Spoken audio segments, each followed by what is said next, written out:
আমি 1 কাপ চায়ে 2 চামচ চিনি খাই? না গো, এবারে চায় চিনি দিতে আমি ভুলে যাইনি। আমি সব মনে করে করেই দিয়েছি, আর চিনি আমি ইচ্ছা করেই দিইনি। তুমি তো বললে যে মায়ের চা লাগবে, তোমারও চা লাগবে, তাই আমি ভেবেছি হয়তো তুমি মায়ের মতো চিনি ছাড়াই চা খাবে।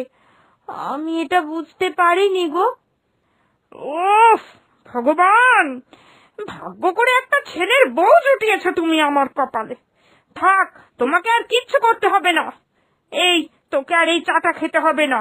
তুই ছেড়ে দে, আমি তোকে চা করে খাওয়াচ্ছি। চল। এরপর শাশুড়ি সেখান থেকে চলে গেল। সবাই শুধু আমাকে ভুলই বোঝে। আসলে আমার মনে কোনো পাপ প্যাচ নেই তো, সেই জন্যই সবাই আমায় এইভাবে কথা শোনায়।